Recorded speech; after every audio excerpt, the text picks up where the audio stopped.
Here we are with Josh from Tribe Money. Josh, thank you for the time today. Give me just a quick overview of what is the problem that Tribe Money is trying to solve. From a very high level, what Tribe Money is that we offer groups quick and easy to set up shared virtual bank accounts that they can use as a dedicated financial repository to collect money with their peers. And we're really looking at the college market segment. So we're talking about college roommates, friend groups, and clubs and organizations, where oftentimes, because they're so small scale in nature, these groups can't justify incorporating as a business to open up a business bank account. And so oftentimes there's one person who's collecting money on behalf of their groups, oftentimes acting as a bank or opening up a personal account for these different groups. And what we wanted to do was create a shared space where everyone could see where the money is being collected and also be able to track along what the spending looks like. And more specifically, also have basic governance features to be able to ensure that their money is being spent properly amongst their members. Really trying to create a new way for people to actually think about how they're proactively spending with their groups and bringing that visibility. So we just launched in January. We are in beta testing, but that is sort of,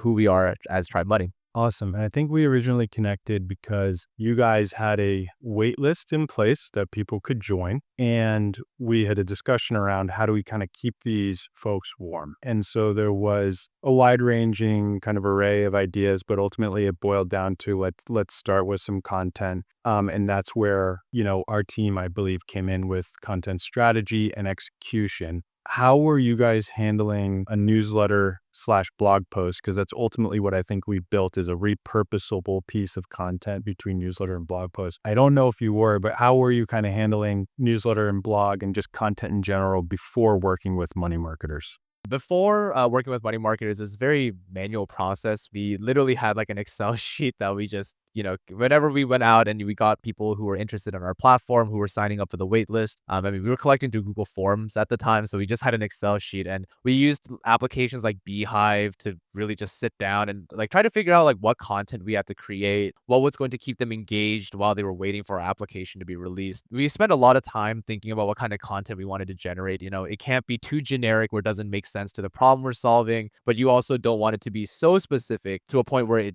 misses the mark on what the customers are looking for. And because the world that we're stepping into, which is group financial management at a very high level, is a very generic topic in general, I think that for us trying to find that fine marriage of those different those ends of what kind of content we wanted to keep providing to our waitlisted customers to keep them engaged was one of those things that was very difficult for us, which is why, working together with you guys, it became much easier to hone in on, what that narrative has to be. And also just having a more regular content schedule, because for us as well, we have a very small team. We're a very early stage startup. We have a lot of different things on our plate, and it was hard for us to be very consistent about trying to get these postings out. We had one like once a month, sometimes maybe once, like we had one like once every week. It was super random and sporadic.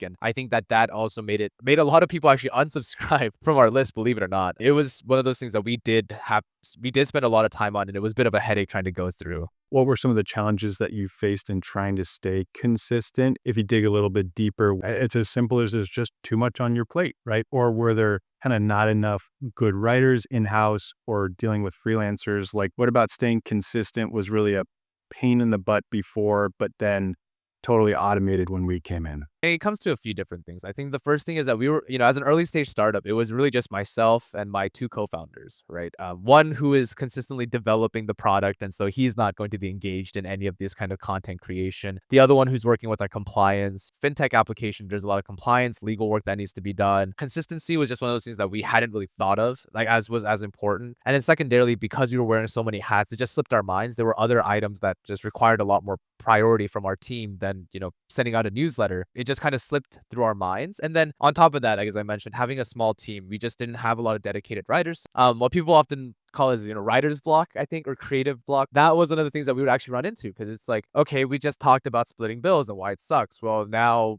how do we write something that still kind of hits on those tones but isn't the exact same thing? And so for us, because we also have so many other things, going around, so having that automation working together, at least with you guys, we can brainstorm and hit on all these notes of topics we really want to get across. And then afterwards, working together with your team, at least the writers, you guys have writers who then can take that information and then really translate it into, more methodical pieces of different writing that, even though it hits on the same notes, aren't repetitive in nature and are still good enough to at least capture the broad scope of what our waitlisted customers or even our current customers on our newsletters would like to read and understand better, be either about our product or just the general fintech environment or just better spending habits. And I think that was something that was really great for us when we got to offload that work.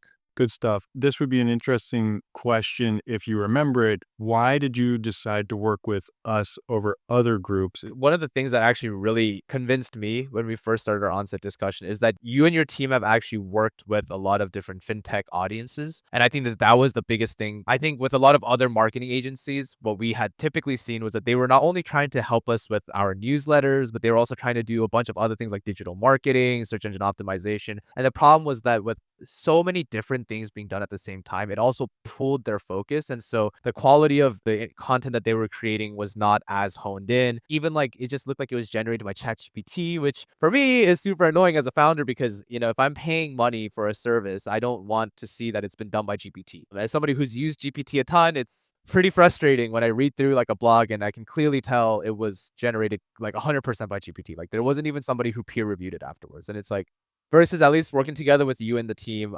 First few conversations, you guys have a dedicated team that has already experience in working with fintech audiences, knows how to have those conversations about money. And it's those are difficult conversations. How do you how do you convince somebody that their practices perhaps might be inefficient? Or how do you suggest new practices to people who are very stuck in their ways? With an application such as ours, we're trying to break the inertia of consumer behavior and try to help them, be more proactive about spending than reactive. And how do you push that narrative across? That was something that we were very nitpicky about when we were trying to find the right partners to help us create that content. And so we had a lot of conversations sort of what kind of content we wanted to generate, what narrative we wanted to push forward. And just, based on our discussions with you and the team, it seemed like, there was a lot of alignment on how we wanted to go through with the storytelling. And so that was why I think ultimately for us, we wanted to work together with you. And of course, it's great that you guys are very honed in and focused on, writing the pieces yourselves. Got a lot of positive feedback from the first newsletter that you guys had released for us right from the get-go. A lot of investors actually reached back out to me during the time and said like, hey, this is really great. Like, how are you doing? Like, just read through your newsletter. It's really cool. Like what kind of work you're doing, what kind of information you guys trying to educate your consumer sector in. And I thought it was really awesome. And so, we had a lot of blogs and newsletters we had sent before, either prior by ourselves or through some marketing agency. And that never got the same kind of reaction. And so that's how we continue to know that we were at least moving in the right direction with the partnership we had selected. That's a great segue into my next question, which is, a lot of what we try to do is get the content off your plate so you really don't have to think about it and you can focus on other things. I know when we first started talking, you were in the middle of fundraising. So did you think we delivered on that, which is removing content from your brain so that you could really dive in on another kind of important task? Yes, absolutely. I mean, yeah, there was a lot of time I had to spend reviewing content that was created either from our marketing agency that we had been using at the time, or even my co-founder, like the one who was doing all our legal work.